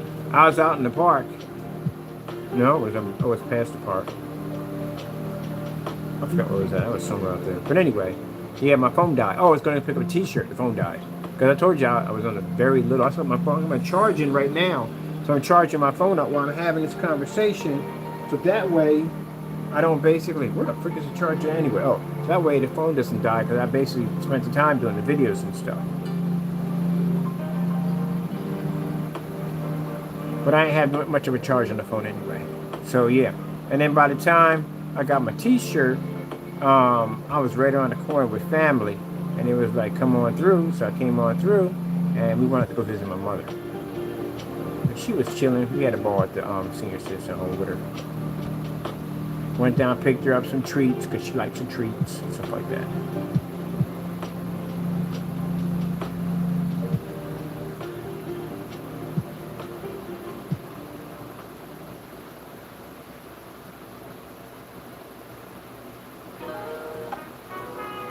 So that part of the family and the other half was there. They were there from. They always come down to see my mom. We bumped into them on the way in through.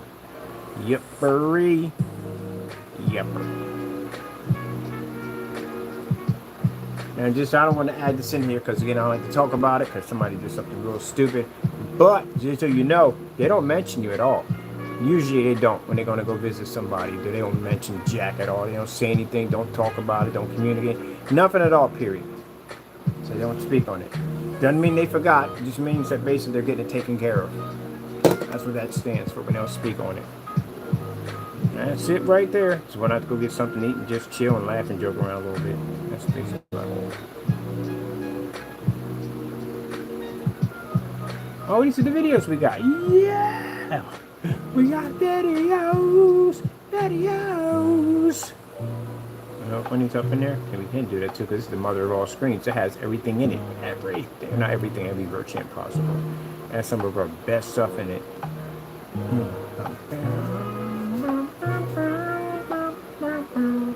Let me use this one. This video. Let me see if I can get one in there.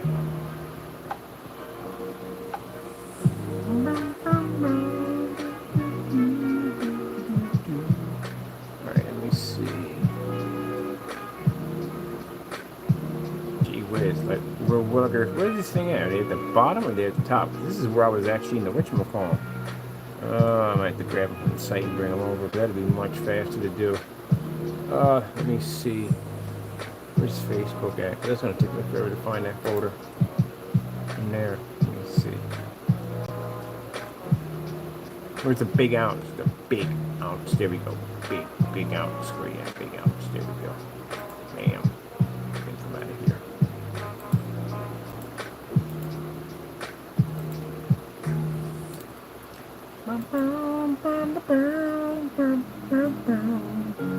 Let's see what I'm gonna go with this one.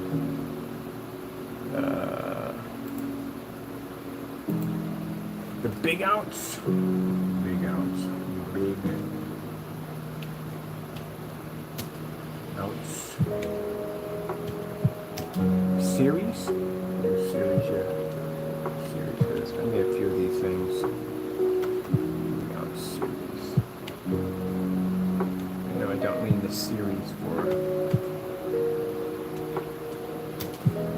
the star. Yeah, there's a star called series, right?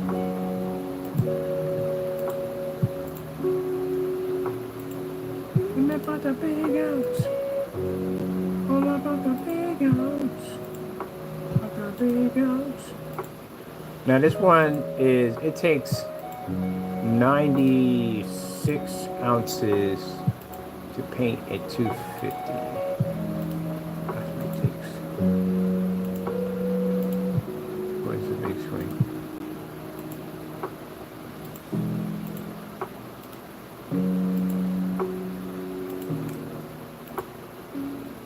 Alright, that's good.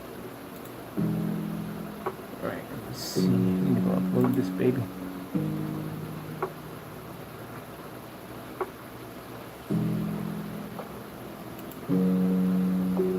I like the whole Armageddon. When they asked the guy has this super high IQ, and the guy asked him, so why do you do this? He says, because the scenery changes and I get to work with explosives. Plain to the point. Yeah, because people have, I know plenty of people have extremely high IQs, man. They don't work insane jobs. They don't do that. They work normal jobs like everybody else. They like it. They like it. Nothing's expected of them.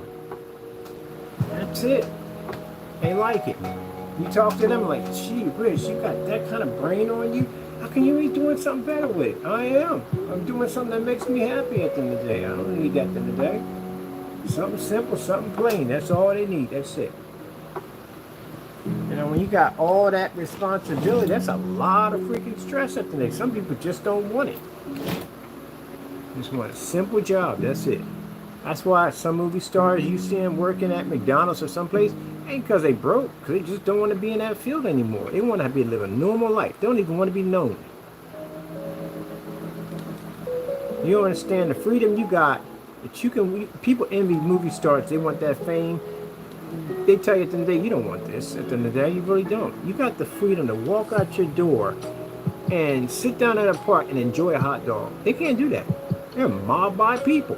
Somebody see somebody out there in the middle of the park, man, there'd be pictures and videos and, man, there you go. Man, you go into a restaurant, we don't like the food, man, we might yell at somebody. That's the end of it. They do it, they're having a breakdown, a panic attack, they're losing their mind, they're doing drugs, all kinds of stuff written about. I couldn't imagine living that mess at the end of the day. Not even trade-off.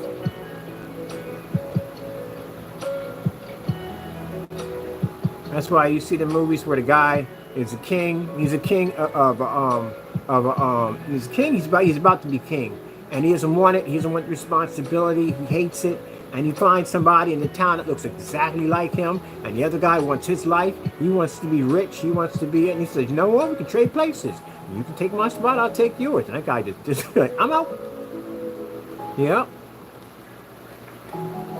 Don't want the responsibility. Don't care. I don't care about the money involved. I don't care about the fame. I just want to go somewhere where no one knows who I am. And sometimes that money ain't everything. It's peace of mind. That's when you get down to, when you understand and you realize in life, it's not money, it's peace of mind that's worth more than anything in the world.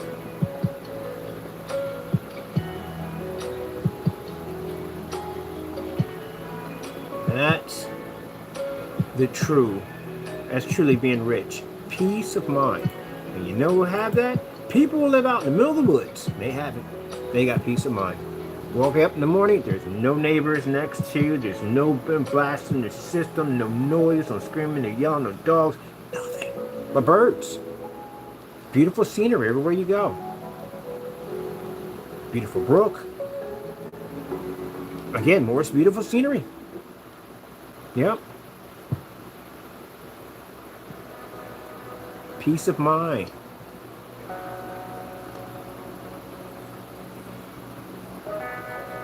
Let me see. Why do you think I'm sitting in the park most of the time? I'm in the park most of the time because there's people around me, but it just feels I'm just in that. And sometimes if I can't take the other park, there's just maybe 3 or 4 people in there, I go to the Good Shepherd because I can sit there and there's nobody in that park hardly. I can just sit there. I think COVID was a serious wake-up call on how congested our lives are, because when you had to be trapped in the house, you realize at the end of the day that a lot of people don't want that no more. They really don't want their jobs anymore. You work so much back and forth, you really don't take the time to really analyze what you're really doing with your life. Some people got a chance to get a wake-up call and they said, "Nope, I ain't doing this no more, I'm done." A lot of people got divorced in COVID too, with a high number of, because people were basically, if you live in 2 separate lives, your wife comes in, you come in, you sit down, you eat, blah, blah. When you got to sit there and spend every day with that person, you start realizing, like, I don't even like this life anymore. I'm not even in love with this person anymore. Period. Just another co-worker to me. Yeah, a lot of people had wake-up call. A lot of divorces popped up in COVID. People truly weren't happy. They thought they were happy, but they weren't happy. Man, that's why I said I envy people that basically quit their jobs and just go out and get a van and go, whoop, go take off somewhere. That is absolute freedom right there. I got plans for it sooner. I got plans for it. I'm going to do it. Get somebody to run the company, which that's what I'm building right now. Get somebody established and run the company. I'm going to get myself a nice van, get it hooked up and everything. I'm going to go out and have some fun. Watch the scenery change every day. That's what I'm gonna do.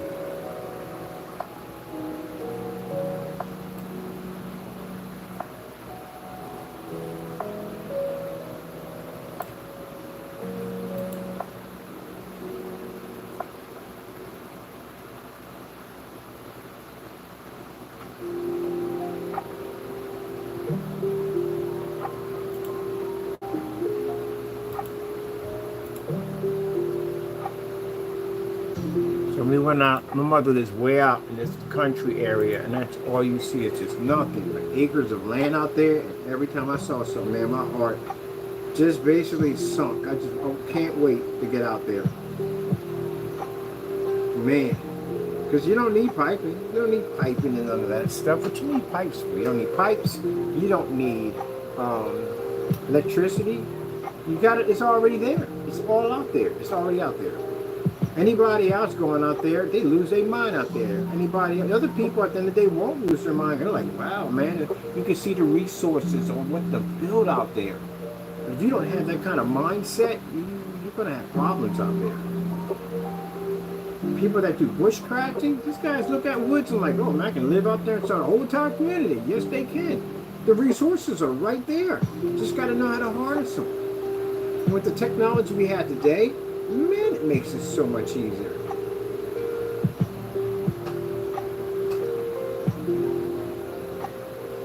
Man, I watched videos on this guy took a van. He took a van. Oh man, it's a pretty interesting build. Kind of built like a cabin into the van. It was insane, like how he did it. And it was a very smart idea. I mean, basically had a nice compost toilet in there. He had reserve tanks for water. And he even had the whole system that ran off this battery system. You can literally plug this thing into one of those outlets, because these are RV outlets for charging your batteries. But it also charges the battery for the car. Tell me that's not a good idea. This guy was a hippie who did that. That's a pretty ingenious idea. So he's charging his battery to his car, and he's also too charging for his house at the same time. Smart idea, extremely smart idea.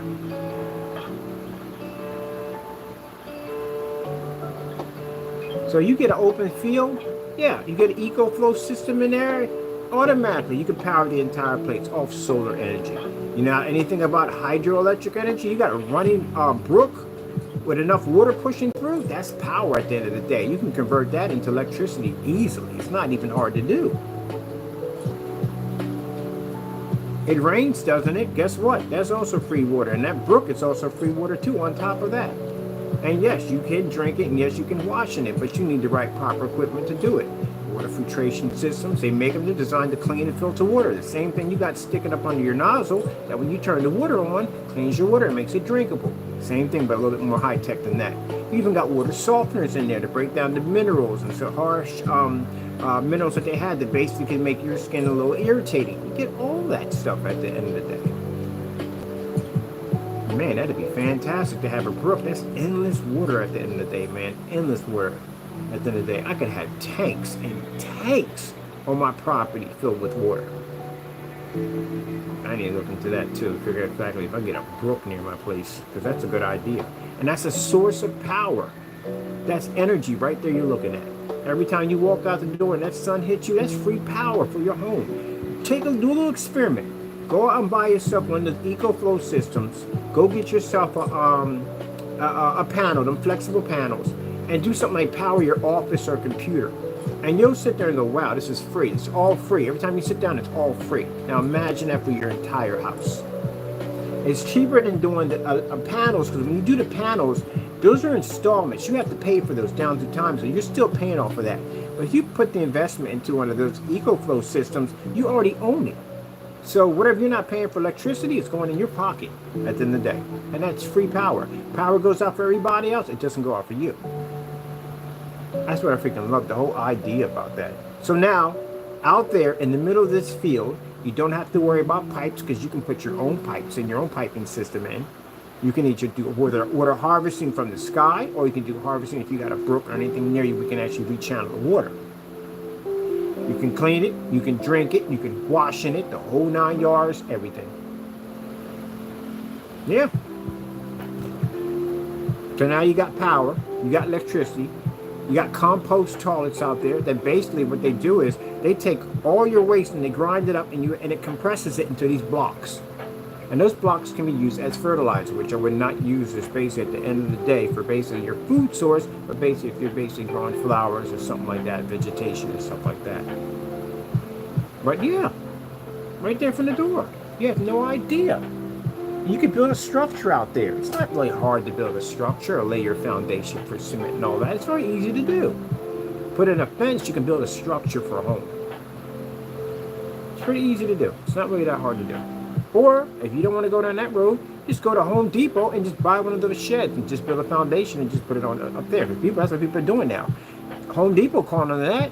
They were wondering why their sheds were going like hotcakes, why people were buying them left and right, because people ain't storing that many tools in every single day. Then they realized that people were buying them and turning them into homes. Now, you're Home Depot at the end of the day. You sell all the stuff to turn those sheds. I have no idea why they didn't see that one coming. But anyway, you sell all the stuff to turn those into nice little luxury homes. You sell the appliances, you sell everything. So Home Depot caught on, and they started taking the sheds and they started converting some of them, so that way you can buy them already built or partially built, or you can pick out parts that you want and get them for a reasonable, like a wholesale price, and they can build it for you right there. Good, see? There you go. And since you're on your own land, zoning does not exist at all. They can't come and say, you can't do that. I wish I would find zoning popping up on 20 acres of my land. I look at you like, are you lost? You must be lost. You have to be lost. Ain't no way you pop up on 20 acres. Even 10 acres, not even an acre, you can't even be out there. But anyway, depends on how far your township is. I'm planning to be out there away from the township. But yeah, and on top of that, think of the other things you can build. You can make your own homemade ponds. If you don't have one out there, you're going to have a lake out there. But still, if I have a lake, I'm still going to put a homemade pond out there. That'd be pretty cool at the end of the day. Oh man, the sky's the limit to what you can do. And I build projection screens on top of that, so you know what I'm putting in at the end of the day. I'm definitely going to put in a whole theater system in there, outside and inside. Yeah. So, man, you can live out there, off the grid, very comfortable. And on top of that, for communications, there's satellite uplink, which you can basically communicate and talk. So, you know, they have phones that have satellite links to them. So basically, if you're way out in the middle of nowhere to use for emergencies, people can actually reach you. And Verizon pretty much picks up every place on the globe at that. So yeah, you can have internet and all that stuff, play games and all that stuff. You don't need freaking power lines and pipes running all through your place. You don't need any of that. You can do that right out there on that flat open land if you know what you're doing. Grow your own food out there. Got a little bit of hunting skills out there, put them to good use. One guy was telling me he had wild turkey on his land. You know what's going to happen there? I love turkey at the end of the day. Yes, sirree. Got no problem with dropping in a ghillie suit out in the bush with a freaking arrow, bow and arrow, and waiting for one of them suckers to come past.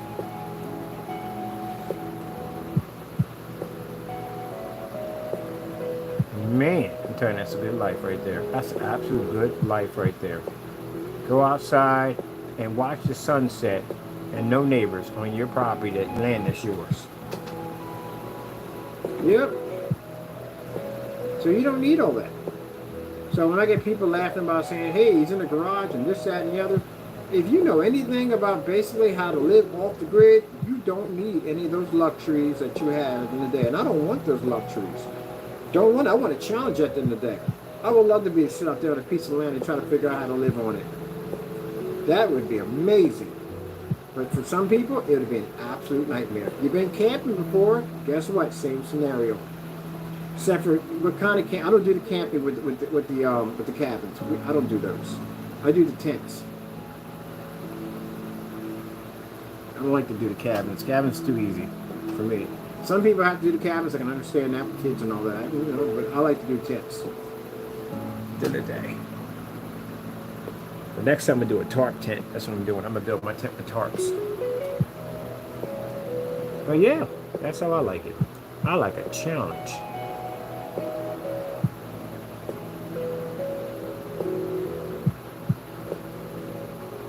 Alright, that's all good right there.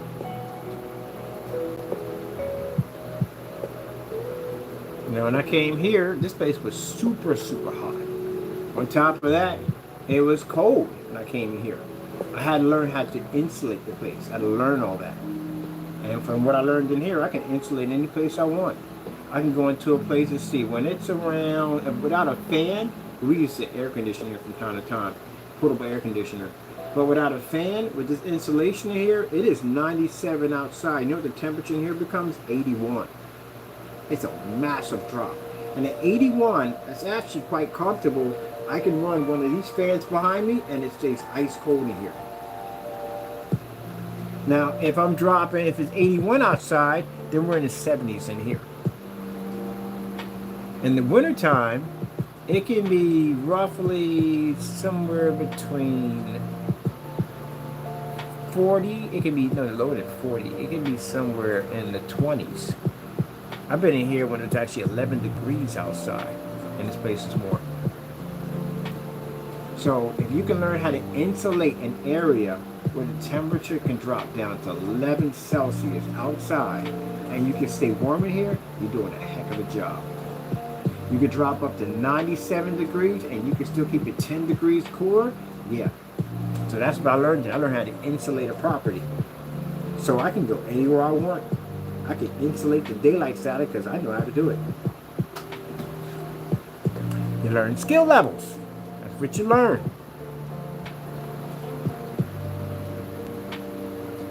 Where if I took those guys and I stuck them out in the middle of the woods, you guys would starve to death. You would.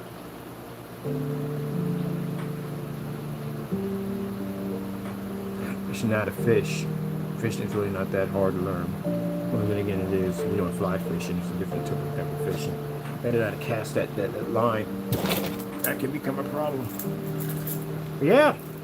Give them a buck knife, 8-inch. That's all you need. You don't need much. Just need an 8-inch buck knife. That's all you need. Get shelter and food with that. So that's usually what my military family brings. That's all they bring. That's what you bring. This is it. I need a challenge. Yep. And if you don't fight anything, if you don't hunt, you don't kill anything, then guess what you eat? Guess what? Things that nobody else will eat. That's what you'll be eating. But you won't be hungry.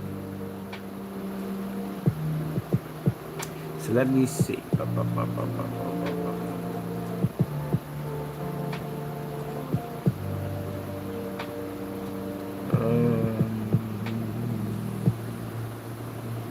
see.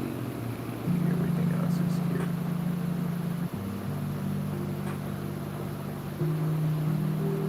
If we don't hunt, I'll bring my crossbow. That's what I bring. Doesn't make any noise. That's what I take with me. I might have to clean all the buckshots out. I got a compound bow. That's what I take with me.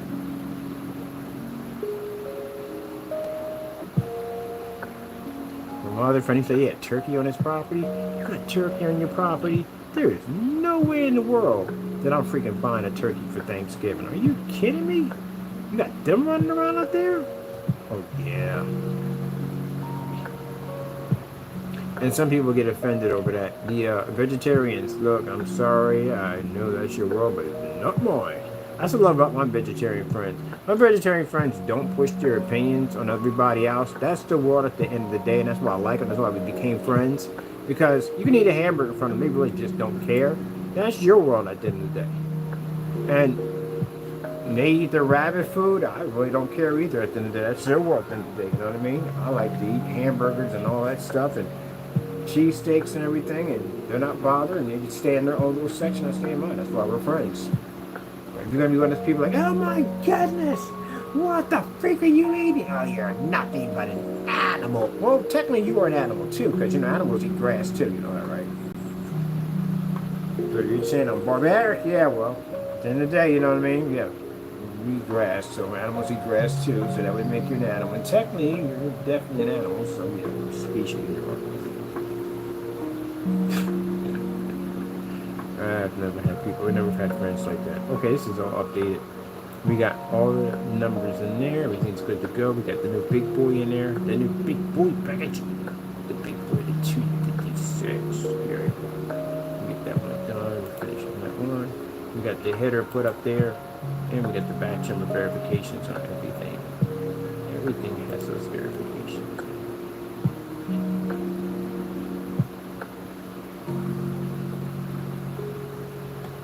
And that's going to show up on every header.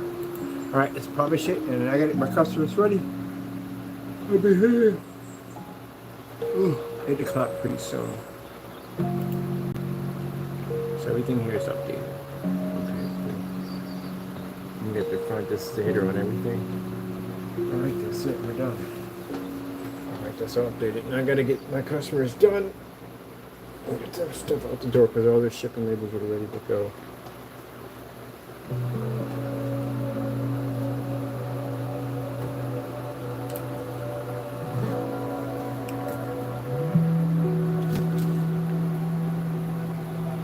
$20 gallons. I mean, 20 gallons. Oh, you want to see something crazy? You do know that the first stage that we showed off of this technology, I told you you're going to make it darker in the previous stage, right? So the one we showed in the videos, that one was dark, but we made it darker because I wanted a higher contrast level. So the new contrast level, we call it the Inferior Infinity 1. It's actually much darker. So the screen over there, that's the one I painted in with the cardboard. And you can see traces of the screen that I painted in on the previous screen. So I'll show you in a minute. I'm going to put these up here and get these ready to be taped down and sealed. So here, I'll charge up for a minute and bring you over. Now, this is the color of the previous screen. And this is the one we painted down when we did the batch number. It's darker. So yeah, that screen is actually 5 times darker than the other one, because I said I wanted to darken the screen. I want to make it ultra dark. Yep. So this one right here, as you can see the lines here and here, this is where we did the batch number on here. Actually over there, I gotta bring the surface over, but some of it hit there. So you can see that the previous screen we're doing the demonstrations was, it's black, as you can see, but this is actually much darker. It's black, darker black. Isn't that cool? I told you can make our screens darker if you want, even darker than that. Even darker. That's what we do.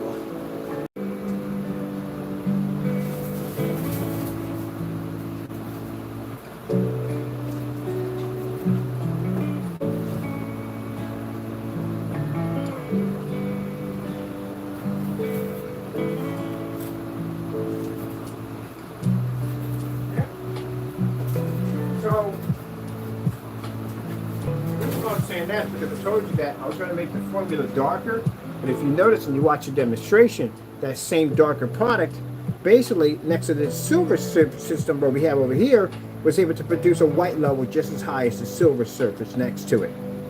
So yeah, that screen is darker now than what we made the previous one, and also too it picks up at a higher white level because it has the tint sitting inside of it. That's how I was able to pick up those white levels right next to that silver insulation with no problem. Yep, made it darker.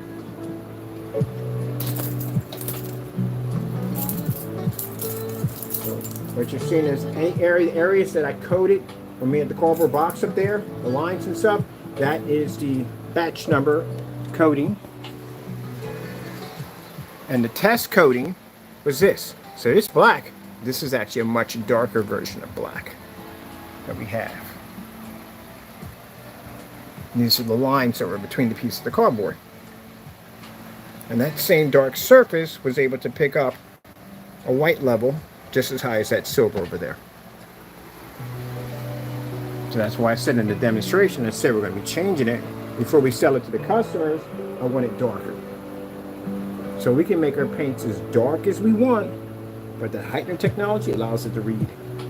And that's the same surface I did the slats up against, and in the demonstration, and they didn't match because that technology is designed to read higher white levels. Yep, that's what we do. Okay.